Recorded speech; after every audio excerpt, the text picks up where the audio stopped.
Dios les bendiga, mi nombre es Noralis García. Para la gloria y honra del Señor voy a estar ministrando la alabanza de lo más profundo.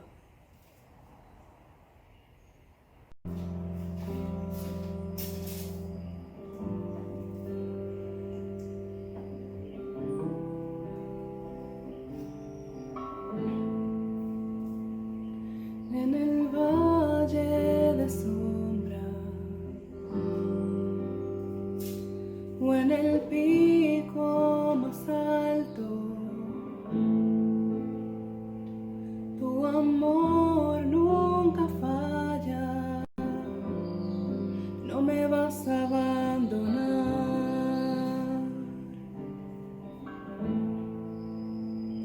Cuando el temor me ataca y mis dudas se levantan, Señor, tu mano me rescata de lo más profundo.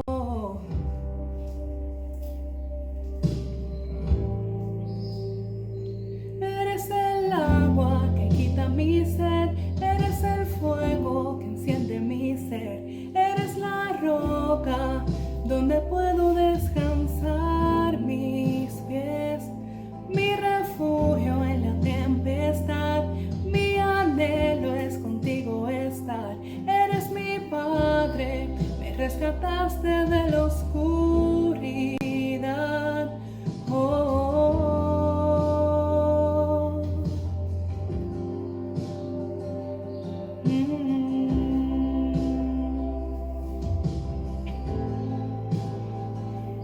En el valle de sombra o en el pico más alto, tu amor nunca cambia, no me vas a abandonar. Aleluya. Cuando el temor me ataca y mis dudas se levantan,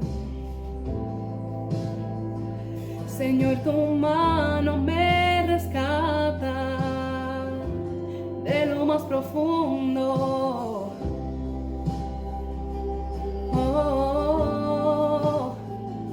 Eres el agua que quita mi sed, eres el fuego que enciende mi ser, eres la roca donde puedo descansar mis pies, mi refugio en la tempestad, mi anhelo es contigo estar.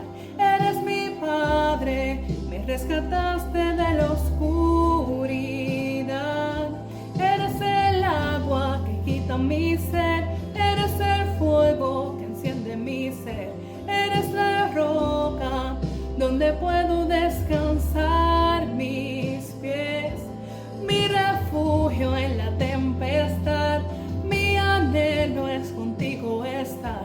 Eres mi Padre, me rescataste de la oscuridad para siempre. Para siempre.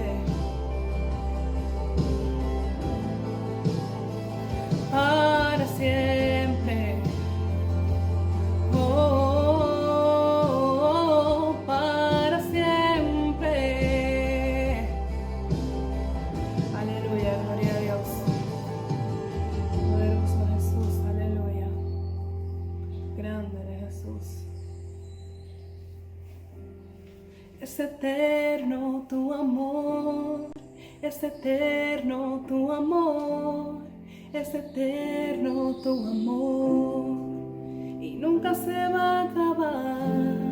Es eterno tu amor, es eterno tu amor, es eterno tu amor y nunca se va a acabar. Es eterno tu amor, es eterno tu amor, es eterno tu amor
Yo les continúo bendiciendo. Dios les bendiga, le habla Yosmali Rodríguez Fontanet y junto a mis hermanas Keishla Pérez y Bianca Morales estaremos entonando el himno Amor sin condición.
Para encontrarme a mí. No hay pared que no derrumbas, mentira que no rompas para encontrarme a mí. No hay sombra que no alumbres, monte que no escales para encontrarme a mí. No hay pared que no derrumbas, mentira que no rompas para encontrarme a mí.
Que el Señor les continúe bendiciendo.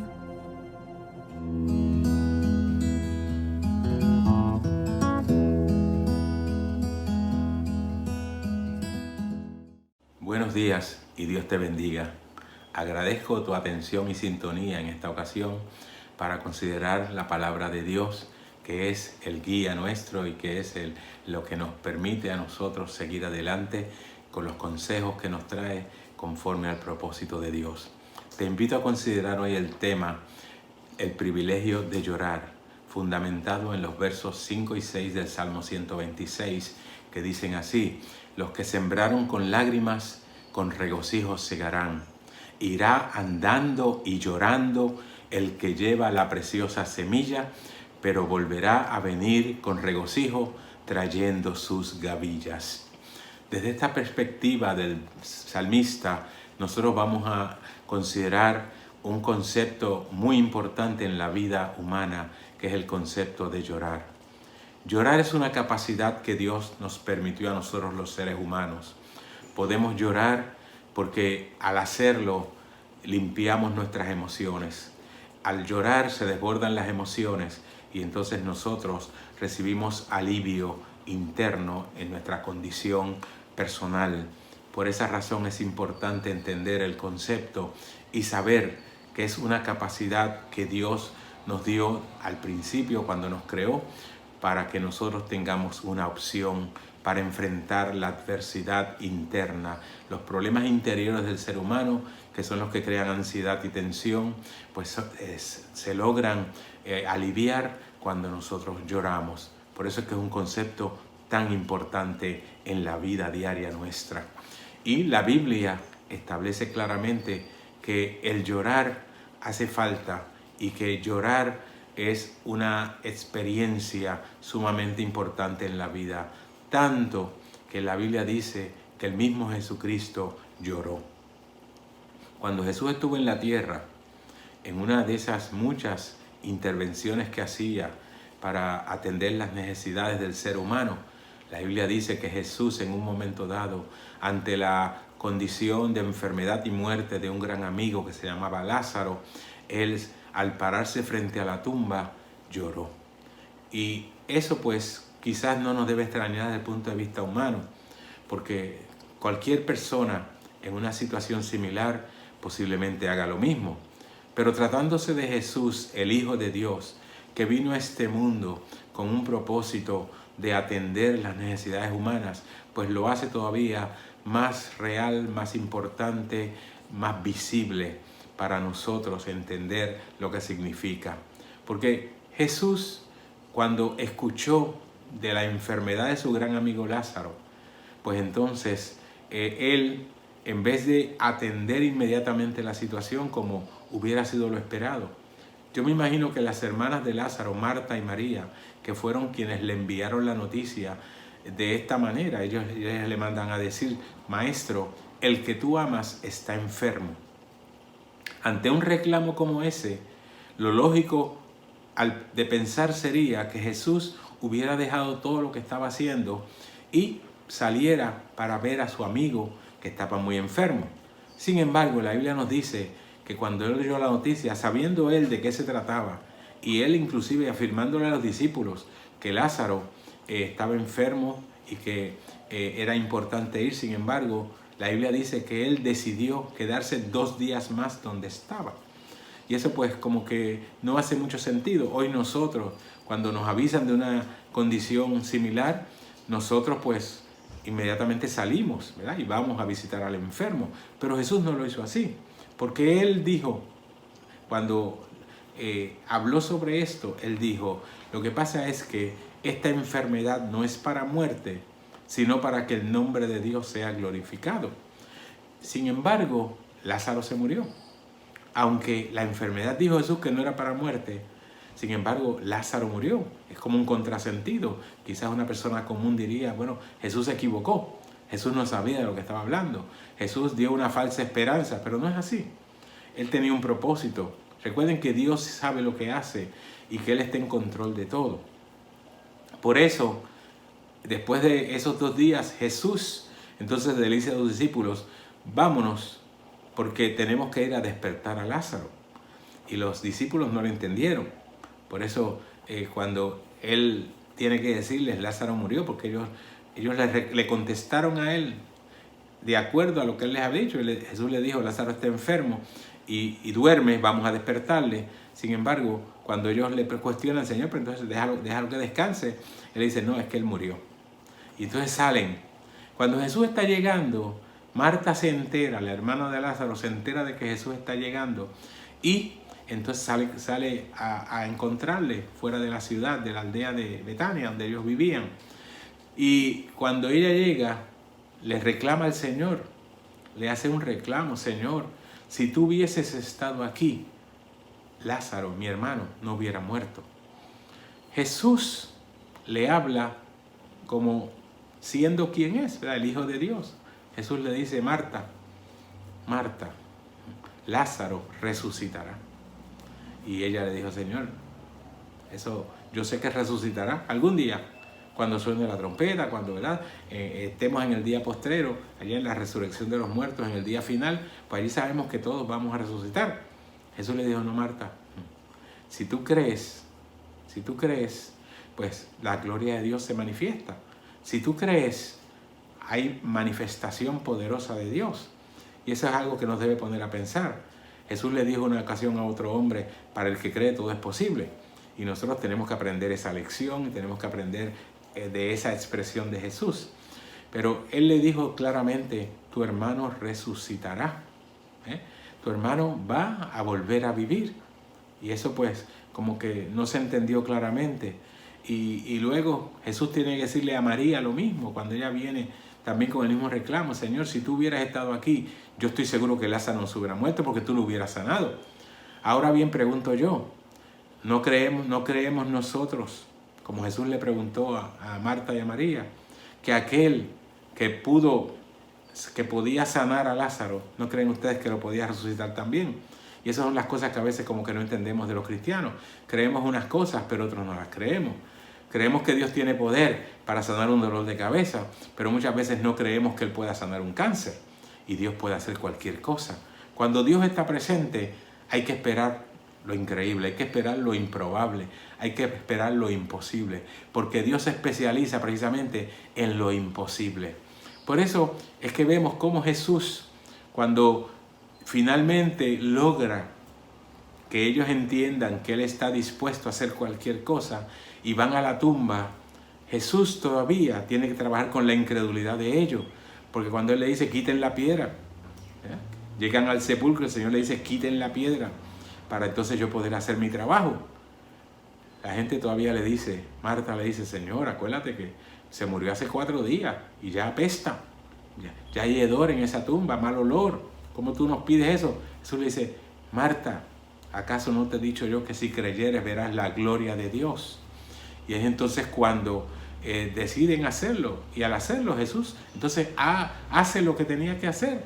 Jesús simplemente con su voz amorosa, con su voz de misericordia, emite una expresión, da una orden y llama a Lázaro, dice, Lázaro, ven fuera, e inmediatamente se produce el milagro y todo el mundo lo vio. La gente que estaba incrédula, porque algunas de las personas que estaban allí, testigos de este hecho, pero antes de Jesús actuar, ellos dijeron, ¿acaso no podía este que abrió los ojos al ciego también sanar y evitar que este hombre muriera, su amigo muriera? Pero Jesús había dicho claramente que aquello se hacía para que el nombre de Dios fuera glorificado, y ahora se estaba logrando. Pero antes de eso, cuando Jesús se paró frente a la tumba, el evangelista Juan nos dice directamente, Jesús lloró. Jesús lloró y aquello conmovió a la gente, porque Jesús mismo se conmovió. El llanto es resultado de la conmoción que se crea en el ser humano como resultado de las emociones que experimentamos, especialmente las emociones de tristeza. Hay gente que llora por la tristeza, hay gente que llora por la alegría, pero es una emoción que está en nosotros y que se manifiesta en diferentes maneras, en diferentes momentos. Por eso es importante para nosotros entender bien que Dios es capaz de ayudarnos en nuestras situaciones y que Dios usa los medios que Él puso a nuestra disposición para que obtengamos aquello que necesitamos, especialmente la tranquilidad, la paz y el sosiego. Por eso fue que Jesús en un momento dado le dijo a la gente que estaba alrededor de Él: en el mundo ustedes tendrán aflicción, pero confíen porque yo he vencido al mundo. Ciertamente la palabra de Dios tiene un efecto increíble para nosotros, tiene un efecto transformador, tiene un efecto de cambiar las circunstancias nuestras. Y cuando nosotros pensamos que las cosas no son posibles, ahí está Dios y ahí está su palabra para hacernos entender que delante de Dios todo es posible. Jesús lloró como ser humano que era. En su condición humana Él se conmovió, dice la Biblia. Y la conmoción, el conmoverse, es una de las cosas que hace posible que nosotros lloramos. ¿Cuántas veces al ver una imagen de una situación adversa en la vida de una persona, eso hace que nuestros ojos se llenen de lágrimas? Eso nos pasa a todos como humanos. Pues Jesús no estaba ajeno a esto tampoco como ser humano. Así que la Biblia resalta el hecho de que nosotros tenemos la capacidad de llorar y lo hacemos efectivamente. Conocemos a un hombre que se llamó Juan Francisco Rodríguez. Fue el fundador del movimiento Defensores de la Fe, organización eclesiástica a la cual yo pertenezco y nuestra iglesia está afiliada. Y el doctor Rodríguez escribió un libro muy interesante que lo llamó precisamente El privilegio de llorar. Cuando leí este libro me inspiró mucho porque narraba las vivencias de un hombre de Dios que fue el doctor Rodríguez en su peregrinar por esta tierra como misionero del Señor, como predicador del Evangelio, y narra una serie de instancias en las cuales él se vio afectado por muchas situaciones durante su trayectoria ministerial que le hicieron llorar. Yo también podría decir lo mismo. A lo largo de mi vida ministerial y como cristiano he vivido muchas experiencias que me han hecho llorar, que han hecho que las lágrimas salgan de mis ojos, aun cuando yo no lo desee, porque es una condición humana muy normal y que nosotros no debemos sentirnos avergonzados ni afectados por eso. Hay gente que dice que los hombres no lloran, es una falacia, eso no es verdad.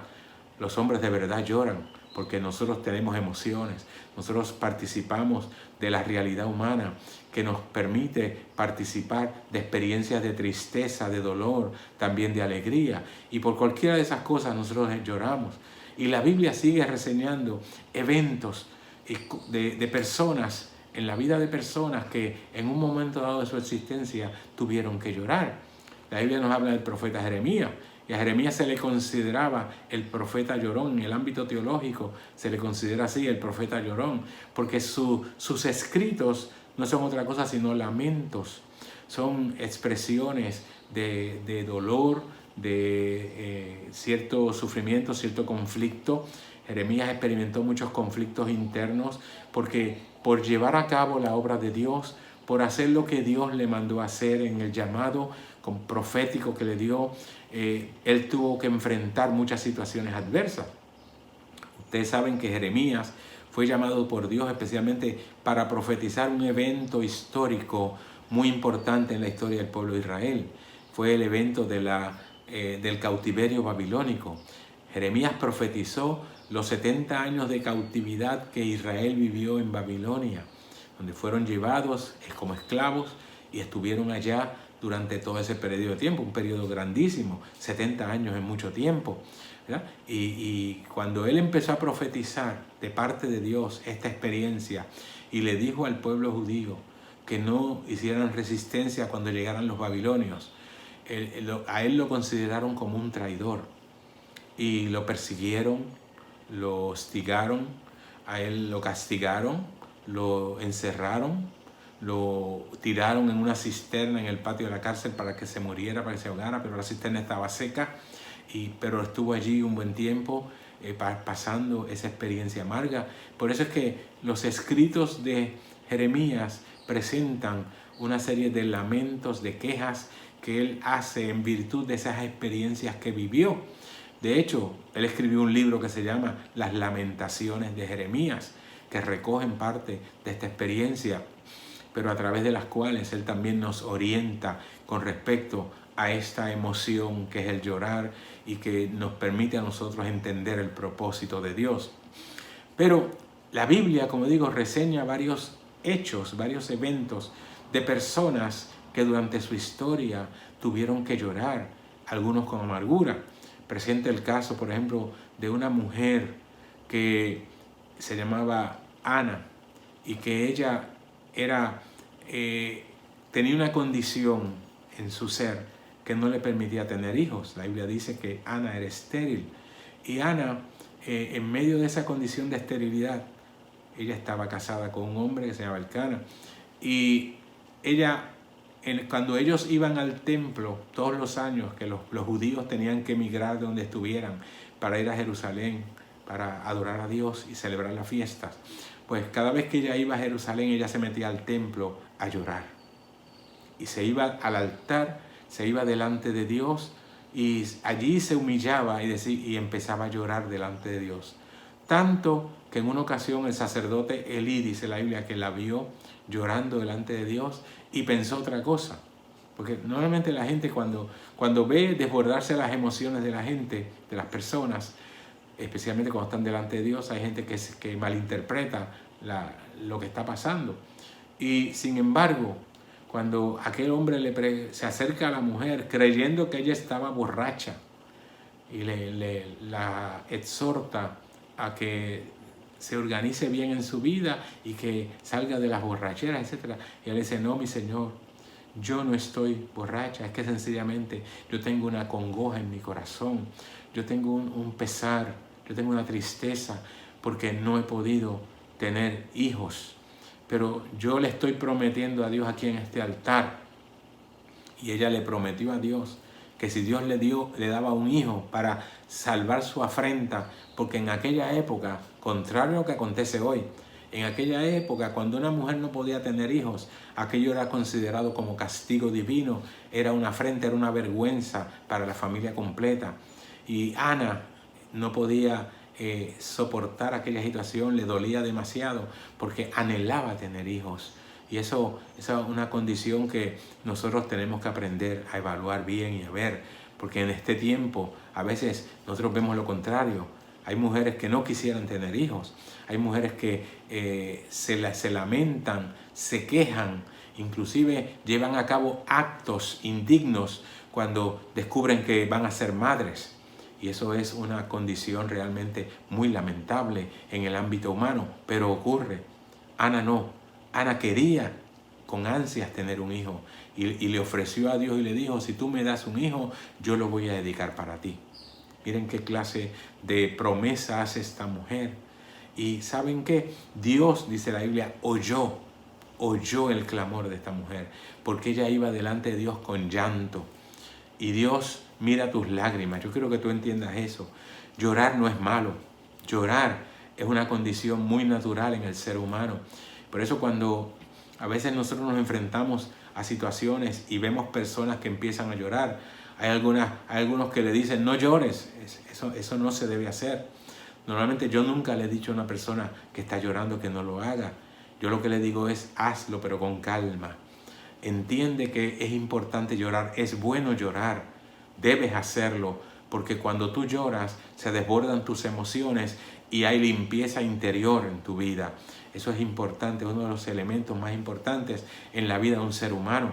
Llorar es beneficioso porque hace que tú saques aquello negativo, aquello amargo que está dentro de ti, para entonces experimentar una sensación de paz, de tranquilidad, de gozo, porque así es lo que hace Dios. Por eso es que el salmista lo decía, los que sembraron con lágrimas, con regocijo segarán. O sea que el llorar produce en ti una experiencia de paz y de gozo.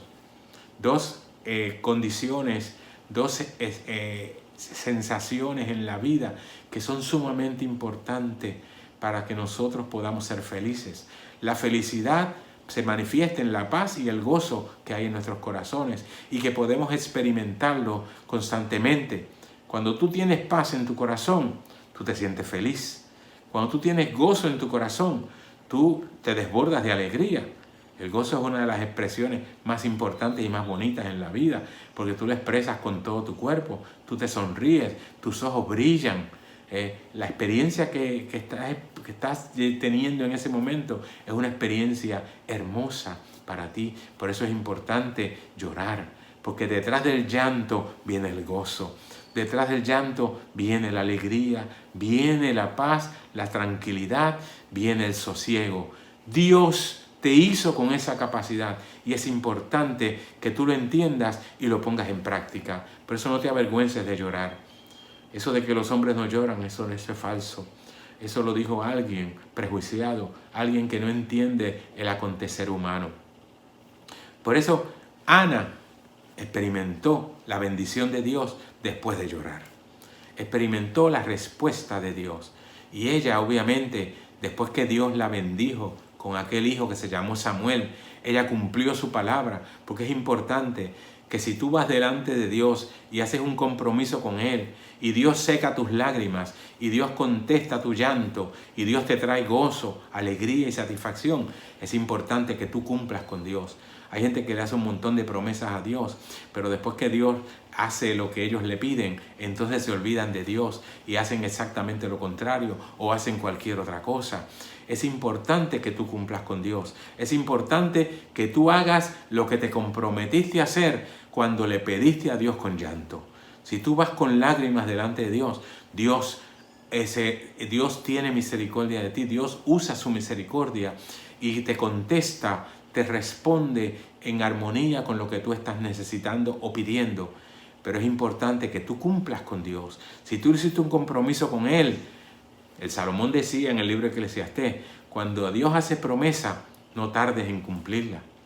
Dios está ahí pendiente para atender tus reclamos, pero oye bien, Él espera que tú cumplas. No seas insensato, decía Salomón, cumple lo que prometes. Aquella mujer cumplió.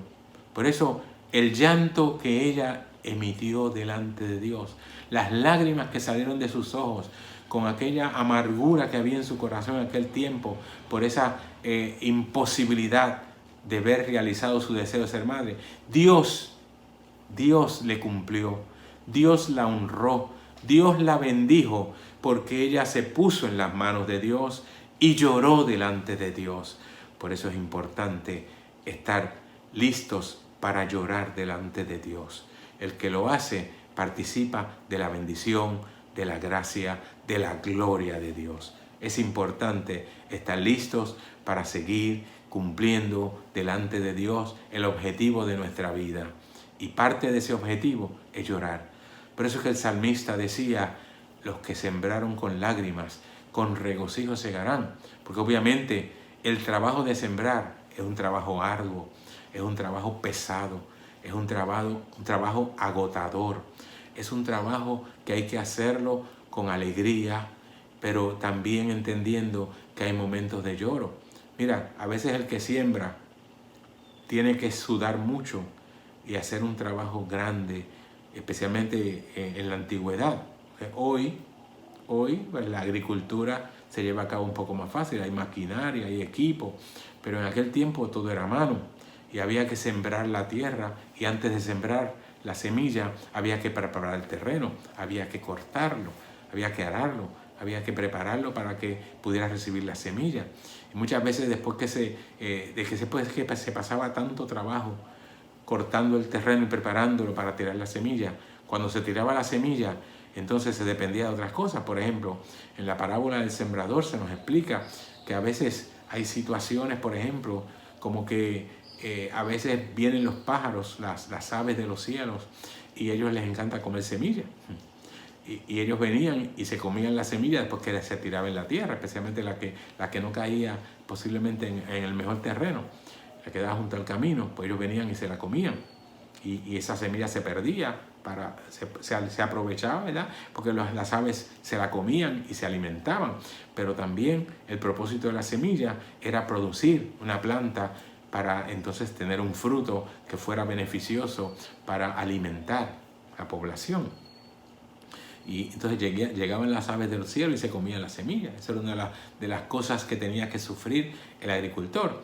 Otras veces la parábola nos dice que el sol arreciaba, el calor aumentaba y había semillas que caían en lugares que no eran muy adecuados, no podían profundizar mucho porque eran pedregales, había una capita de tierra buena por encima, pero cuando la mata crecía y empezaba a ahondar las raíces, a profundizar las raíces para darle vigor, para darle sostenimiento a aquella planta que iba a germinar, que iba a seguir creciendo, entonces cuando el sol apretaba, como no había raíces, no podían buscar agua en la profundidad, pues entonces la planta se moría y se perdía el trabajo. Y eso, cuando eso ocurre con frecuencia, pues hace que el agricultor llore. De igual manera también habían otras situaciones.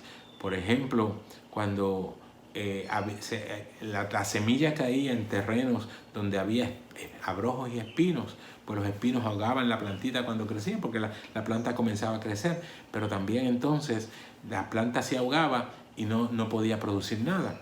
Y eso lo mencionó Jesús, y esos son motivos también de que el agricultor pase situaciones difíciles, no vea el producto que él quería. De otra forma es, por ejemplo, cuando hay una sequía. Si hay sequía, la semilla no puede germinar bien, no puede germinar porque no tiene fuerza, él no consigue agua y el sol entonces aprieta más y la planta no puede echar adelante porque no puede adquirir los nutrientes que necesita y no tiene el agua suficiente.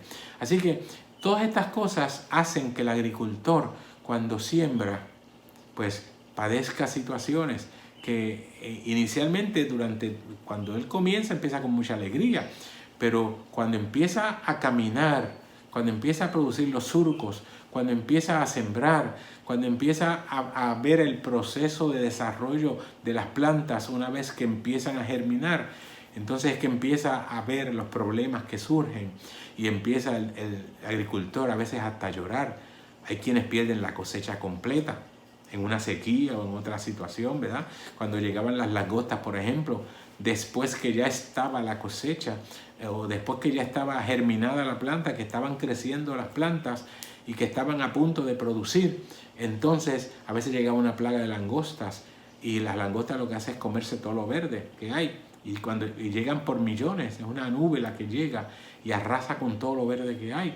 Pues eso pasaba y el agricultor cuando veía eso muchas veces tenía que llorar porque no tenía entonces la capacidad de resolver la situación y la respuesta era el llanto.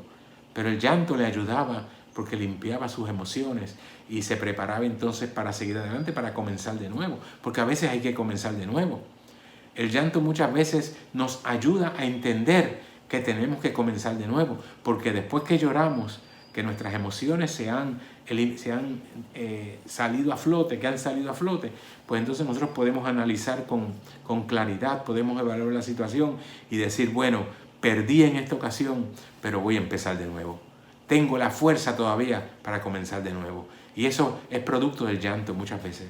El llanto nos ayuda a evaluar. La persona que no llora o que trata de no llorar, se queda con eso encerrado en su interior y eso le crea un malestar horrible que muchas veces no le permite entender la situación real que vive y empieza entonces a participar de experiencias muy amargas que en ocasiones le pueden hasta inducir a cosas como el suicidio, ¿no? O a llevar a cabo acciones indignas, impropias, que Dios no respalda en ninguna forma.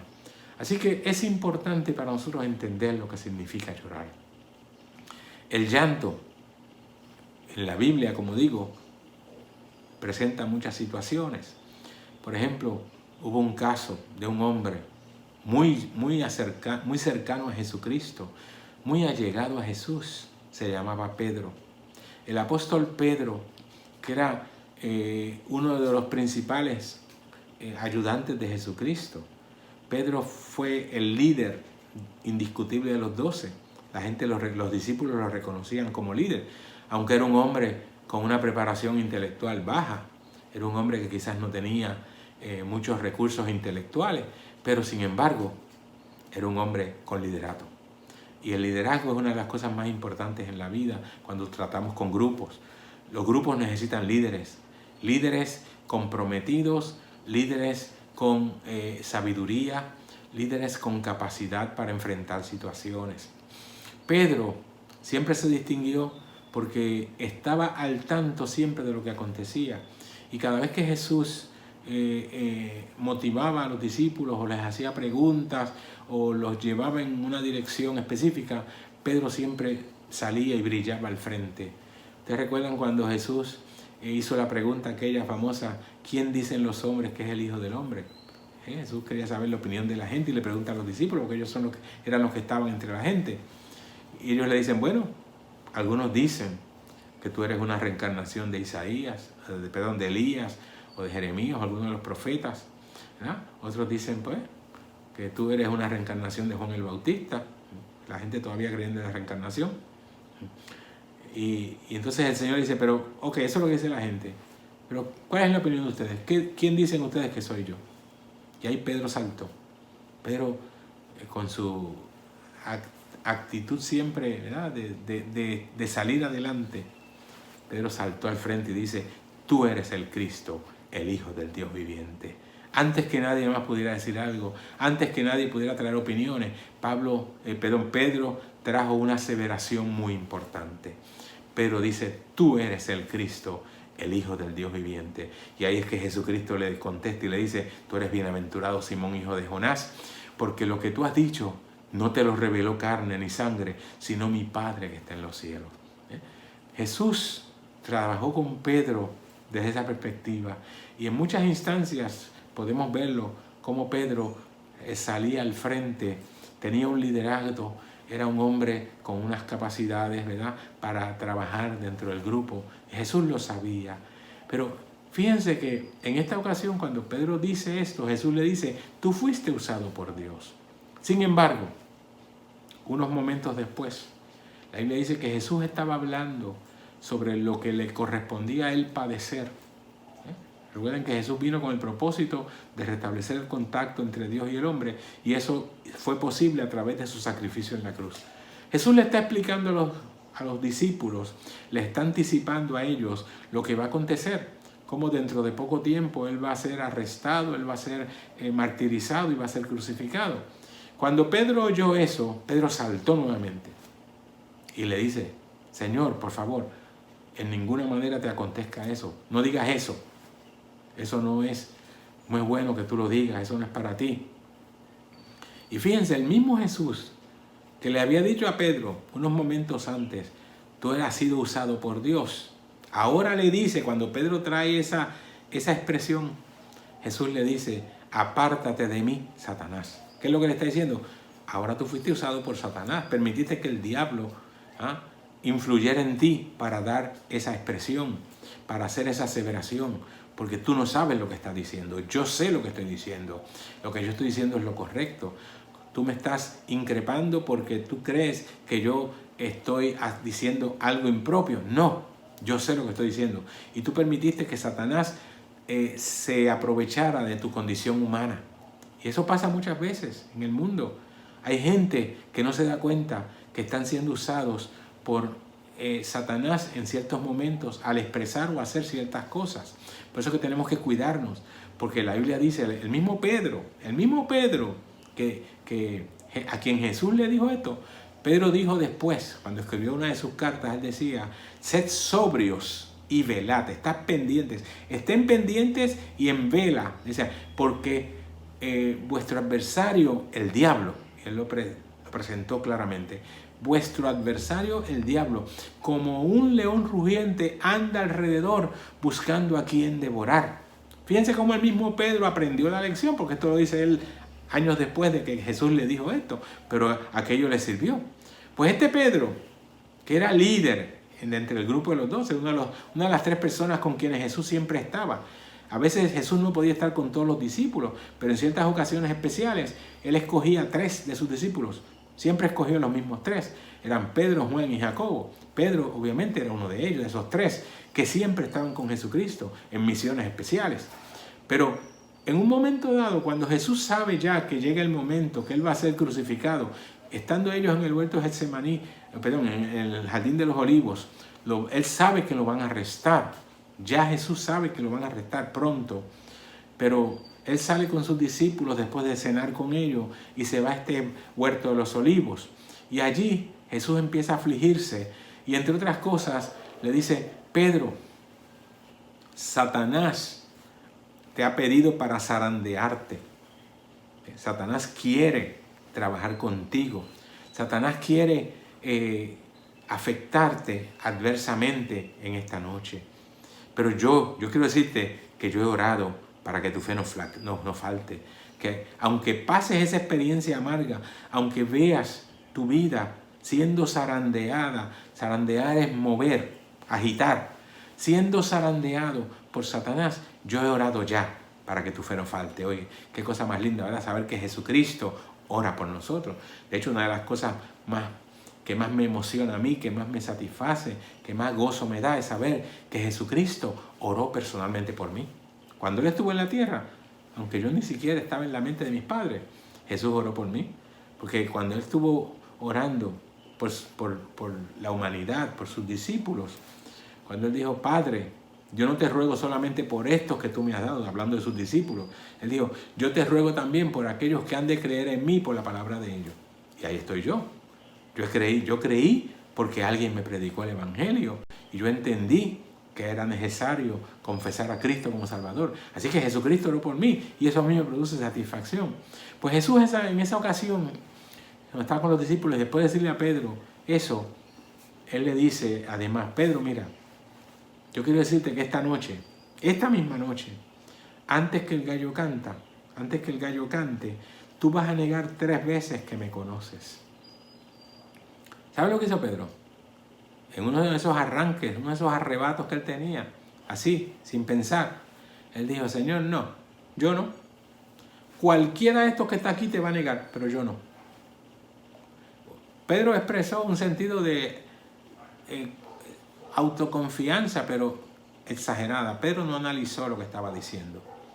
Pedro se comportó como mucha gente se comporta a veces, que hacen afirmaciones que no pueden después sostener. Las hacen a la ligera, sin pensar, sin evaluar siquiera lo que significa, lo que implica. Y después tienen que ver cómo pasan por unas situaciones amargas en su vida porque no pudieron cumplir con aquellos que habían ofrecido, con aquello en lo cual se habían comprometido, sin analizar, sin evaluar. Eso le pasó a Pedro. Pedro negó. Dijo: no, Señor, yo no. Cualquiera de ellos te puede negar, pero yo no. Sin embargo, eso pasó. Después que arrestaron a Jesús y lo llevaron a la casa del sumo sacerdote, estando allí, la Biblia dice que a Pedro 3 veces le dijeron: tú eres de los que andaba con él, tú eres de sus discípulos, tú eres uno de los que le seguía. Y Pedro negó. La primera vez fue una criada, la segunda fue otra, y a la tercera vez, estando en el patio de la casa del sumo sacerdote, se le acerca uno y le dice: sí, tú eres de los que andaba con Jesús, tú eres uno de los que le seguía. Inclusive, miren lo que le dicen, inclusive tu hablar te delata, porque tú hablas como ellos, tú hablas como él, tú hablas como los que andaban con él. Y qué interesante, hermanos, que la gente nos conozca a nosotros por la manera de hablar. Qué triste es ver cómo en una época que nosotros estamos viviendo, en esta época en que nos ha tocado vivir, la orden del día para mucha gente es hablar de manera impropia, es producir palabras deshonestas, es producir palabras obscenas, es producir palabras que no están en armonía con las buenas costumbres, palabras que a veces reflejan hasta inmoralidad. Qué triste es ver que en una sociedad donde el hablar mal se ha hecho la norma, nosotros todavía estamos hablando bien. Nosotros tenemos que hablar bien. De nuestros labios no pueden salir palabras descompuestas, como dice la palabra. Ninguna palabra descompuesta salga de vuestra boca, dice la palabra de Dios. ¿Por qué nosotros tenemos que ajustarnos a las situaciones del medio ambiente? No debemos hacerlo. De la boca de un cristiano no pueden salir palabras obscenas. La Biblia dice que una misma fuente no puede dar 2 aguas. Una sola fuente no puede dar 2 aguas. Usted no puede hablar bien y hablar mal con la misma boca. Usted no puede permitir que la boca que emite alabanzas a Dios emita palabras impropias, palabras obscenas, palabras indignas, palabras improcedentes. Es impropio totalmente que de nuestra boca salgan a la misma vez dos tipos distintos de palabras. Pedro cuando fue confrontado con aquella situación, con aquella realidad, cuando le dijeron tu hablar te delata, tú estás hablando igual que ellos. Oiga, hermanos, a mí no me debe ofender que alguien me diga que yo hable como cristiano. A mí no me debe ofender tampoco que me llamen de la manera correcta. Porque a nosotros los cristianos nos han llamado de diferentes formas a lo largo de los siglos. Aquí en nuestro país, por ejemplo, desde que yo soy niño estoy oyendo diferentes formas de tratarnos despectivamente a los cristianos. Hay gente que se dirige a nosotros en forma despectiva. Originalmente, despectivamente nos llamaban aleluya, los aleluyas nos decían. Y no sabían que nos estaban pronunciando una alabanza a Dios, porque aleluya lo que significa es alabar a Jehová. Y la gente que nos decía aleluya estaban alabando a Dios aunque no quisieran. Y nosotros por eso es que no debemos hacerle caso a ese tipo de situaciones y de expresiones que dirigen en contra nuestra. Nos llamaban aleluyas primero. Después cambiaron. Nos llamaban legalistas. Y yo siempre he dicho, pero ¿y qué de malo tienen ser legalistas? Yo soy legalista porque yo estoy apegado a la ley. La palabra legalista lo que significa es estar apegado a la ley. Si usted no está apegado a la ley, pues usted tiene un problema. Y nosotros, los cristianos, estamos llamados a estar apegados a la ley. Así que, pero descubrieron que eso no tuvo mucho efecto y dejaron de llamarnos legalistas. Dejaron de llamarnos legalistas. ¿Sabe cómo nos llaman ahora? Ahora nos llaman fundamentalistas. Pues ¿saben qué? Yo soy fundamentalista porque yo creo en el fundamento. Si usted no cree en el fundamento, usted tiene un problema. Si usted está fundamentado sobre nada, pues su vida no tiene sentido. Yo tengo un fundamento que es sólido, que es Jesucristo. Así que me digan fundamentalista, eso no me importa, porque yo lo soy y lo llevo con mucha honra y me gozo en que me digan fundamentalista. El que quiera decirme fundamentalista, que venga y me lo diga, yo le voy a dar gloria a Dios por eso. Ahora están usando otro vocablo también, para tratar de ofendernos y tratar de tratarnos despectivamente. Con este asunto, por ejemplo, del género. A nosotros nos llaman homofóbicos. Eso es una expresión realmente totalmente distorsionada. No tiene nada que ver con nosotros, al contrario. Los homofóbicos son los homosexuales. ¿Qué significa hablar homofobia? La fobia no es fobia al homosexual, que es lo que han tratado de decir. Eso es incorrecto. Si usted va al origen de esa palabra, está hablando de fobia a la hombría. Está hablando de un rechazo a la hombría. Y los verdaderos homofóbicos son los homosexuales porque rechazan su hombría. Nosotros no somos homofóbicos, ni debemos permitir que nos llamen homofóbicos. Al contrario, nosotros respaldamos la hombría y estamos totalmente comprometidos con el principio que Dios estableció de hombría para los hombres y feminismo para las mujeres. Pero nosotros no podemos permitir que la gente haga de nosotros lo que ellos quieren. Nosotros sencillamente tenemos que vivir conforme a la palabra de Dios, pero con mucho orgullo de lo que somos. Y Pedro, cuando le plantearon que él hablaba igual que Jesucristo, ¿saben lo que Pedro hizo? Y ese fue su gran error. Pedro comenzó a hablar palabras obscenas, empezó a maldecir, empezó a proferir palabras impropias para que no lo identificaran con Jesucristo. Porque Pedro estaba confundido. A pesar de la advertencia que le hizo Jesucristo, Pedro no le prestó mucha atención, no se cuidó. Se descuidó en este aspecto y terminó entonces actuando de una manera impropia. Por esa razón, la Biblia dice que cuando lo negó la tercera vez, cuando negó a Jesucristo la tercera vez, Jesús le tiró una mirada de compasión, de amor. Y cuando Pedro vio aquella mirada que conocía también, porque él había estado 3 años y medio con Jesucristo, mirándolo muchas veces a los ojos, él vio aquella compasión que el Señor lo miró. Y entonces la Biblia dice que se acordó. Se le había olvidado lo que Jesús le dijo, ahora se acordó. La mirada de Jesús lo hizo acordarse, aquella mirada de compasión. Y entonces la Biblia dice que él se fue, salió de aquel lugar y lloró amargamente. Lloró amargamente. Y aquel llanto de Pedro fue la diferencia, hizo la diferencia en su vida, porque lo convirtió, aquel llanto convirtió a Pedro en el hombre que fue luego, en el líder indiscutible de los 12 que todo el mundo reconoció, en el hombre que se atrevió entonces a enfrentar la realidad del Evangelio, y enfrentar al mundo, a la sociedad contemporánea, se aprendió la realidad de lo que Jesucristo vino a hacer por él. Y de ahí en adelante Pedro fue un hombre distinto, fue un hombre que se dedicó a proclamar el Evangelio. De hecho, aquel llanto fue lo que hizo la diferencia entre él y Judas. Ustedes saben que Judas negó al Señor también, lo traicionó, lo vendió, pero fue una negación. Sin embargo, contrario a Pedro, Judas, en vez de arrepentirse, en vez de llorar, Judas se fue y se ahorcó. Le dio remordimiento, que es una cosa diferente. El remordimiento lo hizo sentirse tan mal, tener un sentido de culpa tan grande, que entonces fue y se ahorcó, se suicidó. Hace lo que mucha gente insensata hace, se suicidó. Pedro no, Pedro lloró. Y el llanto hace la diferencia. Por eso es que el salmista nos dice, irá andando y llorando el que lleva la preciosa semilla, ¿ya? Porque los que sembraron con lágrimas segarán con regocijo. Irá andando y llorando el que lleva la preciosa semilla. Pero, y ese pero es importante, volverá a venir con regocijo trayendo sus gavillas. Va a traer el producto, el fruto, la recompensa, la bendición. Va a regresar cargado de bendición, porque lloró en el camino. El que va adelante caminando y llorando. Ese es el proceso de la vida cristiana. Hay que caminar y hay que llorar. Usted no puede hacer una cosa sin la otra.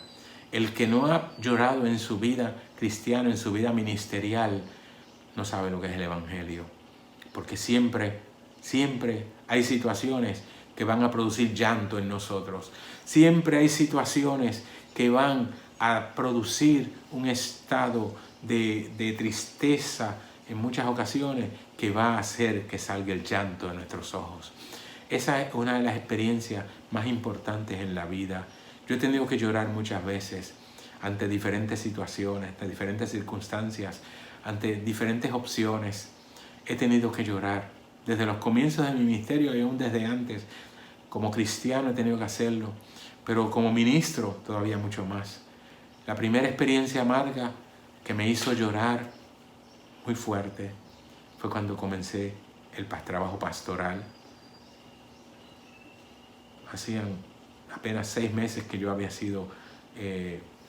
dejado mi trabajo secular para dedicarme al ministerio. Y un día Dios decidió quitarme mi hija más pequeña. Dios se llevó mi hija menor en un momento en el cual estábamos nosotros comenzando un ministerio. Fue un impacto muy fuerte en mi vida que me hizo llorar. Me hizo llorar.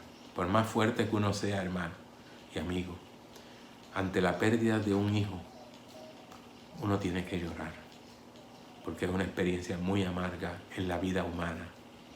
Pero yo entendí que Dios sabe lo que hace.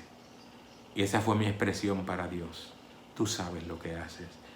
Yo tengo dolor en mi corazón, pero estoy satisfecho porque yo sé que tú sabes lo que haces. Y por esa razón yo voy a seguir adelante. No voy a permitir que esta experiencia interrumpa el llamado ministerial que tú me hiciste. Y desde entonces he estado aquí, en este ministerio. He tenido que llorar muchas otras veces por diferentes circunstancias de necesidad, de experiencias amargas, de dolor, de persecución. He tenido que sufrir persecuciones, ataques por lo que creo, por lo que predico, por lo que enseño. He recibido rechazo. Me han negado oportunidades que yo me he ganado. Todo eso por querer hacer las cosas delante de Dios, por querer agradar a Dios, por mantener mis convicciones intactas. Pero a pesar del llanto, a pesar del sufrimiento, a pesar del dolor, de la persecución, de la crisis, Dios ha estado conmigo. Hasta el día de hoy he visto la mano de Dios moviéndose conmigo. He visto la mano de Dios dándome apoyo. He visto la presencia de Dios al lado mío. Y por eso yo puedo afirmar, como decía el salmista, los que sembraron con lágrimas, con regocijo segarán. Y yo puedo decir por experiencia personal, irá andando y llorando el que lleva la preciosa semilla. Pero óyeme bien, eso no es todo en la vida. Podrá ser una experiencia en un momento dado. Podremos vivir una experiencia amarga, pero oye lo que dice el Señor: mas volverá a venir con regocijo, trayendo sus gavillas. El gozo del Señor, como decía el salmista, es mi fortaleza. Y cuando el gozo de Dios se manifiesta en mi vida, el llanto pasa a un segundo plano. Ya el llanto no tiene ningún efecto en mí.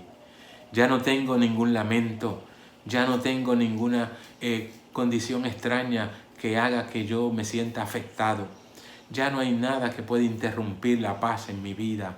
Siento la presencia de Dios, siento el gozo del Señor en mi vida, que trae satisfacción y gozo, que trae aliento, que trae prosperidad a mi vida, que trae la oportunidad de ser diferente. Porque óyeme bien, nosotros en el Evangelio somos diferentes porque somos de Cristo. Y el ser diferentes nos hace participar de la alegría del Señor. Yo siento gozo en mi alma.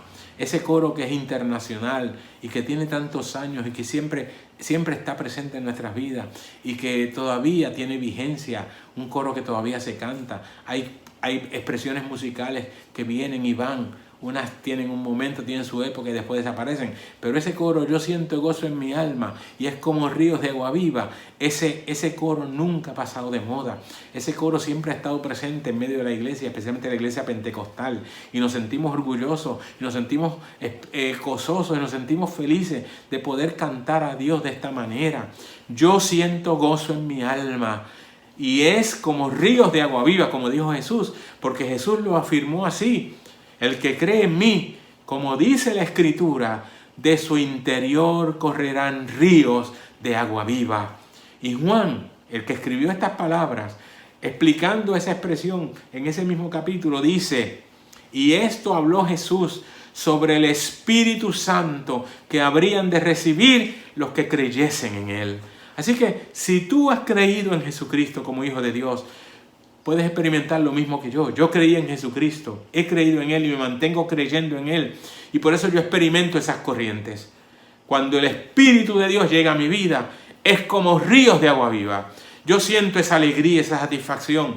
Y es algo que el mismo profeta Isaías lo había dicho muchos años, 800 años antes de Jesucristo. Isaías lo había dicho, es como una paráfrasis lo que dijo Jesús. Isaías dijo en el capítulo 12 de su libro, él dice: aleluya, gloria a Dios. Isaías, él decía: sacaréis con gozo aguas de las fuentes de la salvación. ¿No ven ustedes que es la misma expresión? Sacaréis con gozo aguas de las fuentes de la salvación. El que cree en mí, como dice la Escritura, de su interior correrán ríos de agua viva. Isaías habló de sacar las aguas, pero Jesús dijo: yo soy el agua. Aleluya. Yo soy el agua. Y el que cree en mí va a experimentar ese fluir de agua viva. Él le dijo a la samaritana: el que cree en mí será como una fuente. En él ocurrirá como que hay una fuente que salta para vida eterna. Las corrientes de agua viva que sentimos de parte de Dios es el gozo manifestado en nosotros y a través de nosotros. Por eso, si tú eres feliz, si tú tienes gozo, porque ya pasaste el llanto, porque has ido experimentando la bendición de Dios a través del llanto, porque has tenido que sufrir, has tenido que experimentar cosas difíciles en tu vida, pero ahora experimentas el gozo del Señor, ese fluir tiene que estar en ti y hace que tú te goces, y hace que tú dances en el Espíritu, y hace que tú participes de la experiencia del Señor, te mueves, alabas a Dios, abre tu boca con una alabanza, te ríes, aleluya, con regocijo, experimentas el gozo del Señor de todas las maneras posibles y alabas a Dios. Entonces tú has experimentado de verdad lo que es el Evangelio. Si no lo has hecho, yo te invito a que lo hagas, y puedes hacerlo en este mismo momento con una confesión simple, diciendo ahí mismo donde tú estás: Señor, yo te confieso como mi Salvador. Y si te comunicas con nosotros vamos a hacer la oración por ti, para que experimentes ese gozo, para que seas recibido en la presencia de Dios. Y si tienes a alguien cerca de ti, algún ministro, algún cristiano, a quien le puedas decir: quiero confesar a Cristo, también ellos van a orar por ti. Nosotros no somos proselitistas en el contexto judío, que ellos lo que querían era traer judíos a judaizar la gente. No, nosotros lo que queremos es que tú confieses a Cristo, no es que te vengas a nuestra iglesia. Puedes venir, te recibimos con mucho gozo y estamos dispuestos para ti. Dios nos llamó para predicar este evangelio a todo el mundo, y todo el que venga lo recibimos. Pero no estamos aquí sencillamente por proselitismo, estamos aquí para que tú aceptes a Cristo, para que tú experimentes la salvación y la vida eterna, y te invitamos por ello, para que vengas a la presencia del Señor, para que le confieses como tu Salvador y para que vivas la vida que agrada al Señor. Dios te bendiga mucho en este día. Acuérdate, no hay nada más importante en la vida cristiana que poder llorar, porque el llanto te limpia y te hace partícipe del gozo del Señor. Irá andando y llorando el que lleva la preciosa semilla, mas volverá a venir con regocijo trayendo sus gavillas. Mostrará al mundo el producto de la obra de Dios en su vida, la salvación. Dios te bendiga, Dios te guarde. Voy a orar por ti y voy a orar por todos aquellos que se han comunicado con nosotros para pedirnos oración por alguna necesidad, sea enfermedad, sea protección, sea provisión, sea solución de algún problema específico, sea lo que sea. Dios está contigo y te va a ayudar en este momento. Oramos. Padre, te adoramos y te engrandecemos, te damos la gloria porque tú siempre nos oyes. Tú estás al tanto de nuestras situaciones y nuestras necesidades. Mi Dios, y ahora que hemos predicado tu palabra, Señor, y lo hemos hecho dentro del marco de tu voluntad, Señor, conforme a lo que tú pusiste en nuestro corazón, conforme a la palabra que traíste a nuestros labios para presentarla frente al mundo, así lo hemos hecho, mi Dios. Y te rogamos ahora que aquellos que la han escuchado y han sido impactados por ella y han decidido tomar su decisión de servirte y honrarte cada día, yo te ruego que tú les recibas, que tú les bendigas, que tú les llenes de tu bendición, de tu presencia, de tu gozo. Señor, que tú les permitas seguir adelante en medio de un mundo hostil, de un mundo malo, Señor, de un mundo pecaminoso, donde lo que prevalece es la ansiedad, lo que prevalece es el deterioro moral y espiritual. Sin embargo, Señor, tú le has llamado para tu servicio y él ha decidido aceptarte. Esta persona ha decidido aceptarte. Recíbela ahora, llénala de tu presencia.